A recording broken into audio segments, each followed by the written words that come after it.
Unsportsmanlike with Canty and Michelle Smallman, and Unsportsmanlike is brought to you by ESPN Bet Sportsbook. Download the app today, 21 plus. Gambling problem? Call 1-800-GAMBLER.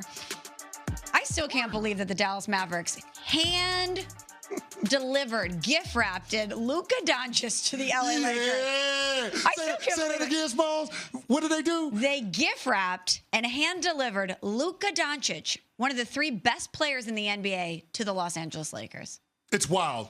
I still can't It's believe wild. I mean, think about it. This is just the theme for this year in sports, right? Yeah. I mean, you got the New York Giants gift-wrapping a championship to the Philadelphia Eagles in the form of Saquon Barkley. Oh, yeah. And now you've got the Dallas Mavericks handing a generational talent in Luka Doncic to the Los Angeles Lakers. Think about it like that. It was a question mark for the Lakers at the start of this season of whether or not this would be LeBron's last year, how much runway does he have left, and who the face of the franchise is going to be moving forward, because few Lakers fans trust the off-injured Anthony Davis. And lo and behold, Nico Harrison and Miriam Adelson, the owner and CEO of the Dallas Mavericks, Wick Welts, hand us a guy that over the next decade in the NBA is going to be a top 5 player. Guaranteed. I mean, Christmas came early for us. It did. Or late, depending on how you look at it. Trade deadlines in February, Christmas in December. I don't know how you want to look at it. But Christmas came early for the Los Angeles Lakers in the form of Luka Doncic. And in a year where the team was middling, you got a jolt because you're getting a top 3 player in the world and you're pairing him with the second greatest player of all time. And that's a gift that keeps on giving and will continue to give. Oh, my gosh. And I'll never forget where I was, Cece, when I got the push notification from ESPN.com on my phone that the move was made. Everybody thought it was fake. We thought it was a Saturday night in the cloak of darkness, as you always say. In the cloak of darkness, we thought that Shams Charania got hacked. We were like, what is going on? No one believed it. We were thinking, how could Nico Harrison, Dallas Mavericks GM, move one of the 3 best players in the world, who's in his 20s, who just took the team to the finals last year? Well, Nico Harrison finally spoke out about this. He, along with new Mavs CEO Rick Welts, they had an hour-long session yesterday, CC, with a select group of Dallas-based media. They didn't record it, but they went through all the ins and outs of the Luka Doncic move. And here is the headline that has everyone talking. Nico Harrison said this: "There's no regrets on the trade. Part of my job is to do the best thing for the Mavericks, not only today, but also in the future. And some of the decisions I'm going to make are going to be unpopular. That's my job, and I have to stand by it." Initial reaction to Nico's words here. Well, if you have to stand by it, why can't the media come in and use recording devices? Why can't they put you on camera?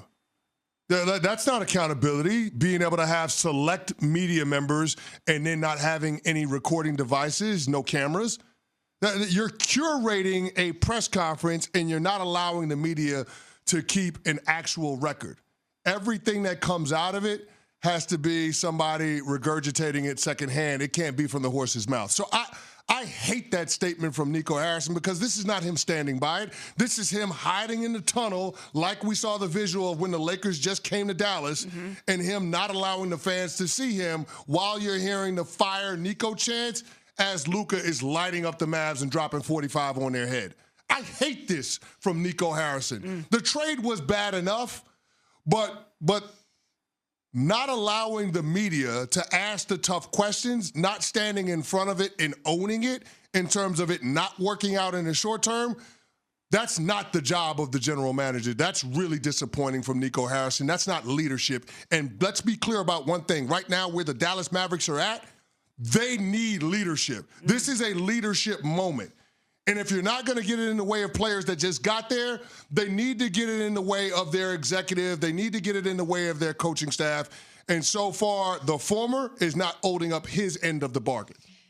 I've kind of been all over the map when it comes to the way I perceive Nico Harrison, and not only the move, but the way he went about this yesterday. So I'm with you on it not being on film, etc.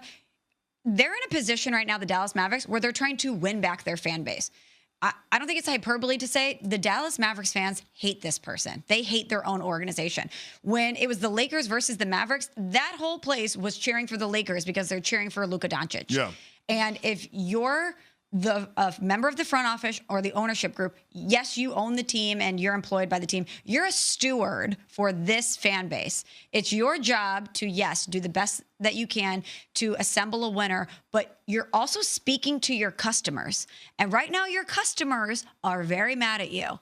And I don't think it's the best way to try to win back favor with them by not being on camera, by not showing your face, and being as accountable as you possibly can be for what is a very major move that will reverberate throughout this organization's history for many years to come. So I was a little surprised by that. But our Tim McMahon, ESPN NBA writer, was on NBA Today, and Cece, he was part of the media that met with Nico Harrison yesterday. Here's what he had to say about what the entire situation was like.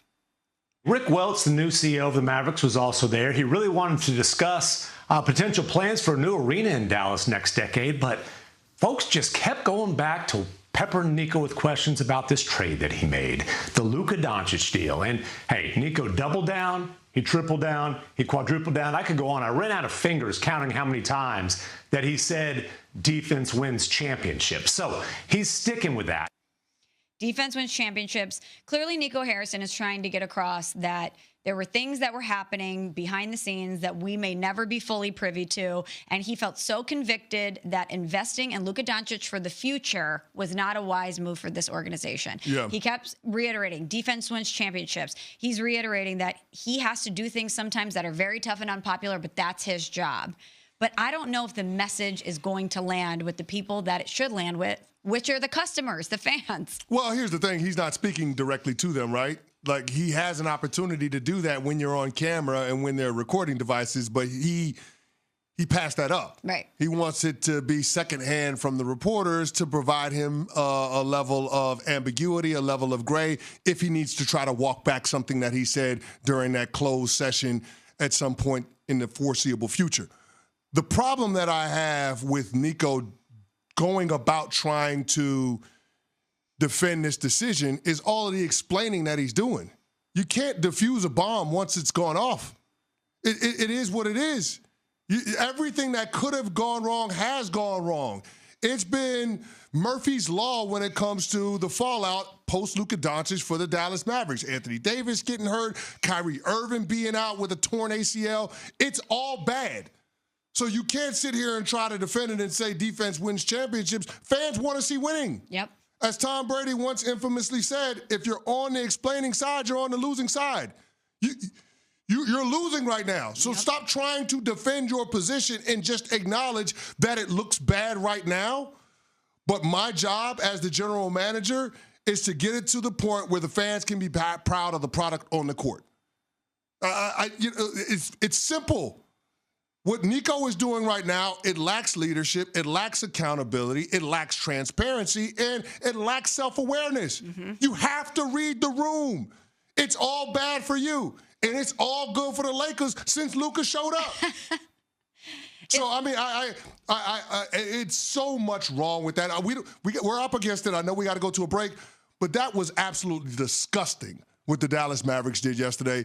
They took a bad situation and found a way to make it worse. Yeah, there's definitely more on this. We're going to discuss more later. I bet if Dallas Mavericks fans were in the room with Nico Harrison before he made this move to gift Luka to your Lakers, they'd be screaming in his face, don't do it. Yeah. Don't do it.